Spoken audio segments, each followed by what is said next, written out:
welcome to the LAFB Network. We are here live at Big Ten Media Days in Las Vegas, Nevada at the beautiful Mandalay Bay. Great backdrop. Great partner here, the Madman, all things UCLA. How's it going? Great to see you, Ryan. It's so fun to be able to do some UCLA stuff with you. I know. I'm used to having Will here, Wayne here, but having the Godfather, the founder of LAFB here talking UCLA, it's a delight. We got to have lunch with Wayne Cook. Yes. My first time finally meeting him. I know you know him very well, but what a great guy. Oh, man. He told us a story how he met his wife. Absolutely. Wayne's just the best guy in the whole world. So it was great having lunch with him and talking shop. And Ryan, what a great day. I mean, we got some real quality time with DeShaun Foster, with Nico Iamaleava, the other, players of UCLA, John Vons, Garrett DiGiorgio. So lots to uncover here. So let's start with this. If last year head coach DeShaun Foster was the butt of a lot of jokes, I think this year he may have been the star of the show. I think he had a fantastic 15-minute opening kind of monologue in front of the media. He addressed the fact that, last year didn't go as planned. And like with anything in life, but also obviously with football, you just need reps. You need reps. He was a first-time head coach. He'd always been a running back coach, didn't have to address the media.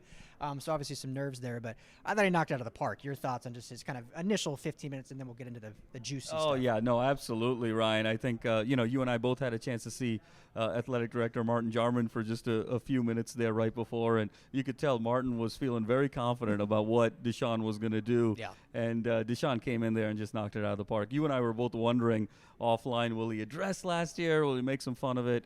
And he did that. And he did it so well, so gregariously. He said, last year you guys may or may not remember, but I gave perhaps the most obvious geography lesson in Big Ten history of us being in L.A. And he said, we're in L.A. and we're very proud to be in L.A. And then he proceeded with this plan. So poked some fun at himself, looked really confident, really poised up there, and was very exciting to see. Yeah, I love that, I think a lot of Bruin fans appreciate this, the fact that not only is he so proud to be a UCLA Bruin, being an alum, and all the history there, but, he's from Tustin, California. Yep, he's LA absolutely. through and through, so he is just very proud to be an Angelino, and you can see that twofold. He's just a very genuine person. So that was my big takeaway from today, which is the genuinity that we've seen all through the season, all through his first year. By that, he did that in full display. In that initial 15 minutes, outside of it just being well done and thought out, any big takeaways from you in that? I thought he did a really nice job of kind of giving the overall state of the program, and I think the point that he really hit that I think kind of resonated with a lot of folks was just talking about the recruiting success in 2026. I know that Media Day is all about the 2025 season, and he got into that in a ton of detail in the scrum, but I think talking about the 2026 recruiting and that it's been going so outstandingly, UCLA hovering right in that top 20, and I think the goal is to finish in that top 20. And DeShaun was alluding to, even more recruits in the pipeline right now, that he was very confident and excited there. So my big takeaway there, Ryan, was recruiting is sort of thriving in a way that we have not seen for the better part of 10 years with UCLA since those early Mora years, those late Neuheisel years. So DeShaun seems to really be dialing up recruiting very well. And then obviously he talked about the new additions on offense, Tino Sunseri, his new offensive coordinator, and then, of course, Nico and what that's going to mean for this team moving forward. So I thought it was a really nice overall state of affairs of the program, and optimism was very, very high. Yeah, I always, outside of wins on the field, I think the best way you can determine the health of a program is the recruiting. There's other factors at bay and whatnot, but I think recruiting really tells you how healthy and how the outside world views the future of the program, even after a season that was maybe a little disappointing. And it seems very healthy right now, as you mentioned, top 20 recruiting class in 2026. And we've always said this. I know Will has said this. There's no reason UCLA can't be a top 20 recruiting school program every single year. I think just what UCLA offers, obviously being in LA and all that stuff, I don't need to tell you guys. So it's good to see that they have a head coach that believes that too and is diving headfirst into that. Let's shift to Nico a little bit. Yep. Mr. LA looks the part. Obviously, I love seeing these kids in person because I didn't realize you see the listing on like the scorecard. But I didn't realize how just tall he is. Yeah. He was actually next to Wayne, and you could just see those are two quarterbacks for sure. Just the 6'4", 6'5" size, but just looks. He reminds me of when we first saw Caleb Williams 3 years ago at Media Day in LA when it was still the Pac-12, and kind of how Caleb strolls in wearing the suit, he's got the shades, looking good. Nico played that part. Big takeaways. I know there's a lot of talk about how his transfer went down, but what did you take away from the scrum and then kind of how he handled himself? Yeah, no, Ryan, great questions. I mean, the first takeaway for me is exactly what you described is he's got that aura. He's got that it factor that Caleb Williams had a number of years ago. You know, his just baby blue suit. He had the UCLA pin, so poised up there, answered every question. You know, some were candidly some fishing expeditions about what happened with his recruiting and the situation there, and I thought he handled it like an absolute pro. I think the second big takeaway for me was when we talked about what are the things that he is most working on and the elements to his game that he really wants to take to the next level from last year to this year in terms of year 2 as a starter. He really talked about the cerebral aspects of the game. And he said, look, I feel physically like I'm in the best shape I've ever been. I felt very good physically last year. But for me, this is about taking my mental acuity to the next level. And he talked about that Sinceri playbook and how he felt like he was in high school again, just sort of learning all the new concepts and being a sponge and being around the guys. So just that emphasis on the mental aspect of the game I thought was absolutely significant. And then the other big takeaway for me, Ryan, is when we talked about who are the players that he most admires in the NFL and who are the players that he's really modeling his game after to sort of get a sense stylistically of what can we expect from Nico in this Big Ten regime here. He mentioned Jaden Daniels. He mentioned Bryce Young. He mentioned C.J. Stroud. So all guys that mobile, athletic, but really great arm talent and absolutely phenomenal mechanics. So I think that's what Bruin fans can expect to see. And I think we'll get into it in a little bit about how DeShaun Foster is feeling about this offensive line and really prioritizing protecting Nico to be able to sort of unleash those talents. So I thought overall his poise, his stardom, I think his focus on the mental aspects of the game and who he's sort of stylistically going after, I think really resonated with me. And I think he's just been talking about the chemistry and the camaraderie in the locker room. He's spending a ton of time in the locker room with his teammates. He recognizes he sort of came late in the overall process. And it's all about building relationships every day, and he's feeling really good about that. And I think he's really leveraging fall camp to take that to the next level. He wouldn't divulge who his favorite receiving targets were, but he alluded to it in a way that I think he's got some favorite guys there as well. Okay, well, there you go. And in the player comps, a nice ode to all LA high school products. Yes, absolutely. And all three of those guys, as he himself obviously is an LA high school product as well, returning home. So then we get to DeShaun Foster's scrum. He was the last head coach to go. Yep. So, a lot of people had already left by then. He's the 4:15 to 5 p.m. slot. People are ready to either go out and have a good time or hit the road to get back home. But still had a nice scrum to start. So a lot of respect there for the second-year head coach. And then you got to spend a lot of time kind of as it dwindled down at the end. And it was more just kind of the local beat writers and media that cover UCLA. I thought I was there as well. I thought, as I mentioned earlier, very candid, very genuine. Talked a lot about, with recruiting, he doesn't want to do lip service. He's all about, I need to show these guys what I'm saying, what I'm preaching is what we're actually doing. So talked about hosting recruits at his home, 4 or 5 weekends between May and June. And just, showing what family is all about. When you preach family, you have to actually, embody the idea of family.